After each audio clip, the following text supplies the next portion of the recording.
Hey guys, and welcome back to the channel. I'm Pete and this is another episode of Monday Night Metal. I'm not sure what number, but it'll be in the title.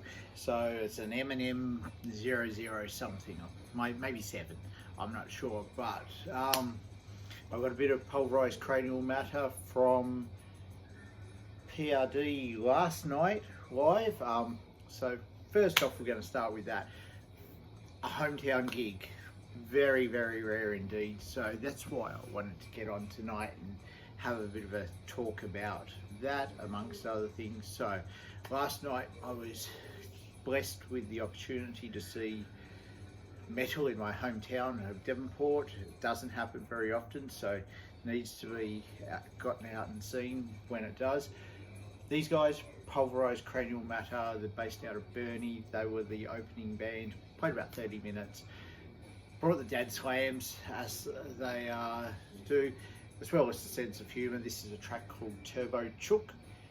You can find it on my in amongst my videos on my channel. Followed up by a young Burnie band called Tranquility Unknown. Like I've heard a few of their songs here and there, and it's that more sort of modern kind of stuff, which I'm not so much into. But these guys are great, and they're going to go somewhere. It's just, they're doing everything right. They've got a bit of a, I guess, renter crowd, if you want to call it that. But there's plenty of guys in the crowd that are wearing their t-shirts. The vocalist, I don't even know his name. I don't know anyone's name except the bass player, who's Nathan, who I've known for many years. But yeah, they're tight. It's a modern sort of thing. I did catch one song of theirs, so you can also check that out on my channel. Just if you go in, find it, scroll it, Tranquility Unknown, and then finally it was the almighty Psychroptic. Now, if you've never seen these guys and you love tech death metal, if they're passing by, you need to see them. They're amazing. I've been a fan since their first album came out back in 2000. Just go from strength to strength. They're absolutely awesome. They played one new track, which is Architects of Extinction. That's been released by Metal Blade. So I did catch that one live. I think that was the second track, and I caught a few others. Still got one video to post up, but I can't remember the name of the song. I know how it goes, but I've got to find the name of the song. So once I do that, that'll get uploaded as well, because I've already put like three Psychroptic songs, one Tranquility Unknown and 2 pulverized tracks.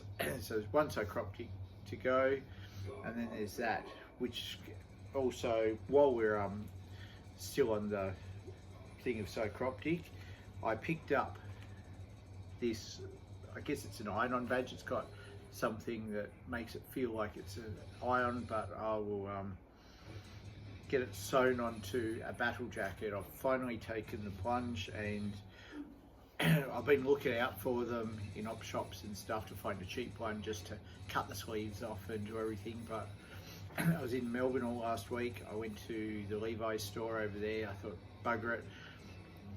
Found the right fit and everything, jumped online. Just Jeans had them at like 40% off, so I've grabbed 2. My plan is I'm going to just fill them with badges that I've been collecting over years and years. I'll throw that over there. Of live bands that I've seen, so I'm only going to have bands that I've seen live on these jackets, and they'll just gradually fill up over time. The other thing I picked up from the gig off the merch desk was this drum skin. The self-titled album artwork on it, plus this was the only one signed by the band. Apparently the merch girl said they're not going to sign any more tonight, so I got that one. It's signed by the band, so that will go in amongst the collection. I'm not sure where I'll put it. I don't know what has just popped up, because that was off my channel previously, Turbo Chook, and that looks like, I have no idea. I won't worry about that. Hopefully I don't have to yell out over the top of it, and it may or may not get me copyrighted, so I might just drop the volume a smidge.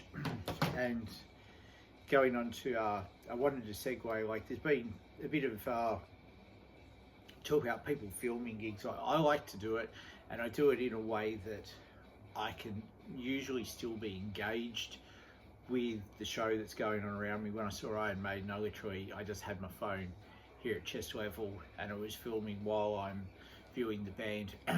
Last night there were a couple where I'm sort of holding it up, and the last two tracks I was sort of over Joe Haley's side of the stage, and Joe is an amazing guitar player, absolutely phenomenal. His right hand is just like a machine.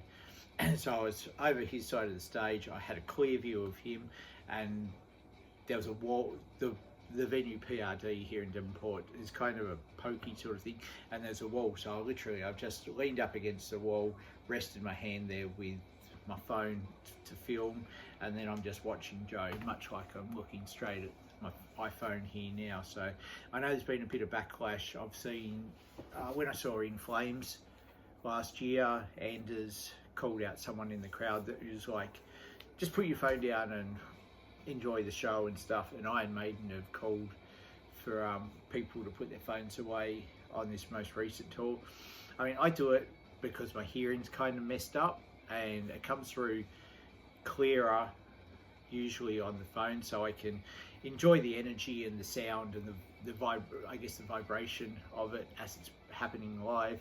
But then I can also go back and, from the comfort of my own couch, watch the video, hear it clearer than I can on the night. Just the extreme volumes, like my hearing got wrecked at an Anthrax gig back in maybe 2002, 2003, 2004 at most.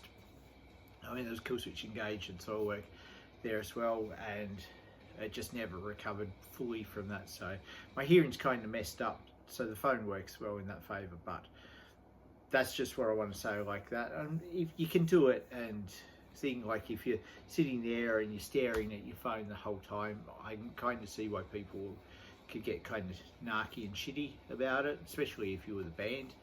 But there's also ways that you can have a phone up here and still be looking at that. Sometimes that's why mine will get a little bit sketchy. I can hold my arm pretty steady in the same place, nod my head, kind of enjoy things and get some decent footage, and it's something to go back over down the track as well, be a bit nostalgic and reminisce about it. So that's just sort of segued off to that. I've got my thing. I picked up a few CDs, like I haven't bought much lately. I was in Melbourne on Friday. I was looking for the new Catatonia. I went to a couple of JB Hi-Fis. There's not much as far as physical media shops go. Didn't find it in either of those, unfortunately, so I kind of lucked out. I did, however, get the new Haunted album. I've seen some tracks that Ola England has been kind of pushing and stuff, so I've clicked on the Haunted videos. Really enjoyed this. Listened to it for two plays through on the way home. It's a nice solid drive, really enjoying that, so that's cool. I also came home to orders that I'd got the new Arch Enemy. I haven't listened to it yet, so I don't know what it's like. I don't know that they're as good as they used to be. Jeff Loomis, when he was in the band, he was kind of wasted. Like, hopefully he does some great stuff with Nevermore when that sort of comes out. I'd love him to do another solo album. That first one, what's it called, Zero Phase Order, I think, is absolutely phenomenal. But there's Arch Enemy. I don't know who the second guitar player is now, but it's Micah Mott's band anyway. And I also got Behemoth's new one, The Shit of God. Again, haven't listened to it yet. Not sure how I feel about modern day Behemoth, but I'm a completionist, so I had to get that and go from there. And speaking of new albums or upcoming albums, I'm going to give my 2 cents on the Archspire Kickstarter campaign thing. Like, there's a bit of backlash and stuff with it, and I can kind of see why. And I do like Kickstarters and so forth, but what I want to do is go through all the various tiers, and I'll give you like just a quick thought on what each one is. So I happen to have it all loaded up on my iPad here. So you've got like tier 1 is the supported tier, which is $8 Canadian or about 9 US, sorry, not 9 US, 9 Australian dollars. Like our exchange rate here in Australia tends to be pretty bad. So $9, that I think that's fair. Like if you just want to go, right, I'm just going to give 9 or 10 bucks to the band, I'll get mentioned in, you get early access to their recording documentary, and you get your name at the end of the documentary. So for 10 bucks, that's kind of cool. It's like, yeah, like the band, I'm just gonna support them a little bit that way. No, not really any different to maybe if you signed up to a Patreon for like $5 US or whatever. Over the course of 12 months, you've given them, well, $5 US is about 8 or 9 Australian, I think. So you end up giving them 50 to 100 bucks thereabouts.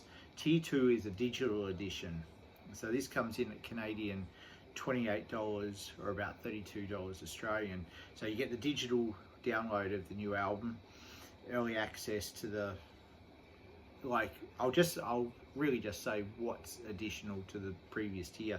So you get a digital download of the album. For 28 bucks or about $32, like, I'd like to have something tangible. Most CDs here in Australia cost between $25 and $30. They're kind of going up a bit, so maybe up to $35. So that's, for a digital copy, that's kind of a no for me. I'm not really interested in that sort of thing, especially when you got to pay postage on top of it. And I think I saw somewhere on here that postage was somewhere in that $15 to $20 price bracket, so it's kind of getting a bit expensive. Tier 3 is the CD edition, so now we're up to 41 Canadian or 47 US dollars, of not US, Australian dollars. So 47 plus, let's just say another 20 bucks on top of that. All of a sudden we're kind of up in the $65-$70 price range for a CD. If I could buy it at a show for like 30 bucks and the band gets a ton of money from it, that's great. But to me, this is just probably a little bit too much, and I haven't looked beyond these tiers, so I'm just going to go through the rest of them, see where we're at and how much they will cost. So you got tier 4, which is the vinyl edition, which is Canadian 70 or about 79 Australian. Pardon me. That's probably better value. Records are more expensive to produce, so I'd expect to pay $50, $60, $70 for a record. So 79, it's kind of in the ballpark. Depending on the cost of the postage, that's probably another 10 or 20 bucks. So it's probably going to be it'll be under 100, I would imagine. So that's borderline. It'd be cool if they did like sign it or something as well as that, but that's tier 4. Then tier 5 is the complete edition. Now this is 105 Canadian dollars or about 120 Australian. So you get the vinyl, you get the CD, you get the digital download, you get the documentary, and you get your name listed in the documentary. So that's kind of all of it. 120 bucks, maybe, I don't know. Then you get the merch bundle at tier 6, which is 125 Canadian or about 140 Australian. It gives you all of that, and I guess as it goes higher, it becomes better value for money. So you get a choice of 4 designs of t-shirts, the vinyl, CD, and yada yada yada. So that's not too bad. If the postage stays kind of around the flat rate, then it's all good. Tier 7 is the deluxe merch bundle at 173 Canadian dollars or 195 Australian. So now on this you're getting a t-shirt, a vinyl, a wall flag, arched by a patch, Stay Tech logo pin, signed poster, CD copy of the album and stuff. So that's pretty good. Like a t-shirt's probably $50 Australian, so all of a sudden that would take it down to, if we were to break it down this way, so you like maybe 30 bucks for a CD, $60 for vinyl, $50 for a t-shirt, we're looking like $140, $150 there already. Then you get the patch, that's probably another 15 bucks. Wall flag's probably another $20. So once we start to get up into these higher tiers, this starts to look more attractive. Tier 8 is the collector's box, which is 220 Canadian, or about just shy of 250 Australian. Gives you all of the above in the thing, plus a lyrical concept and art book on top of that. That'd be kind of cool. I don't know what is in that book. So there, after that, we've got Tier 9, that's all access. Gives you a early access live stream on top of everything else. That's a jump to $320, so it's a $100 jump to get an early access for a live stream and Q&A with the band. I don't know that that's something that I'd want to do, but if you're a big fan of Archspire and you've got the cash to do it, hell, go for it. They seem like really cool guys. I really only see mostly Dean Lamb because of his guitar stuff, but he seems like a really cool dude. So, and I don't think they're necessarily trying to rip their fans off or anything, but certain things have costs and so forth. Now it's got the unavailable reward, so someone's jumped on the Axis kick pedal thing. That was 2,700 Canadian. Someone's got a lot of coin. And then there was the 3,694 Tier 11, which was the signed guitar, which was used on recording Bleed the Future. So that was an 8-string Kiesel guitar at 3.6 Canadian. It doesn't say what it translates to in Australia because there's no point, but I mean, it'd probably cost, if it's not much more, it's about $4,000. It's probably similar just to buy the guitar, something like that. So yeah, I don't know what Axis pedals go for, so that's food for thought there. I might hold off because I really like Archspire. I need to get some of their earlier stuff. I don't own any of their albums, but I've been listening to Bleed the Future a bit. I have a download of I think it's one before it. Did it have Lucid in the name, the Lucid Collective, or something like that? I'm not 100% sure. Like, I'm not 100% versed in there. Is that an ad? A Lint chocolate ad, not endorsed or sponsored, but if Lint ever sees this and they want to send me some chocolate, I'll happily take it. I'll promote their stuff as much as they want. Peppermint chocolate, peppermint dark chocolate, that's an absolute winner. Anyway, that's about all I'm going to rant about tonight. It's been a while since I've done a Monday Night Metal. I've still got, what time is it? It's almost 9 a.m. or 9 p.m. now. So I've still got a lot of, I guess, daylight time. Not daylight because it's dark outside and it has been for almost 4 hours. But I've still got my normal sort of daytime hours that I'm up. I've got to have dinner still. I'm a late eater. And I got a bunch of stuff to do on guitar. So I've probably got at least an hour of guitar playing ahead of me, plus everything else. So I'm going to leave it at that. If you made it this far, thanks for watching. Take it easy. Feel free to like, comment, subscribe. I might have some more metal related stuff. I know I've uploaded like 5-6 songs from last night onto the channel earlier. We've got a Legion in the background. I'm waiting. I just noticed that. I'm waiting for their CD to arrive. I've been streaming it heaps and absolutely love it, but these guys are great. So if you've got spare money, go out and buy their stuff.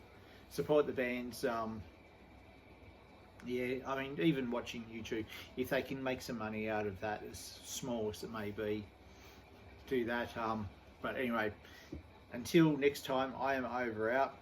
Take it easy, like, comment, subscribe, all that kind of stuff, and we'll see you on the next one.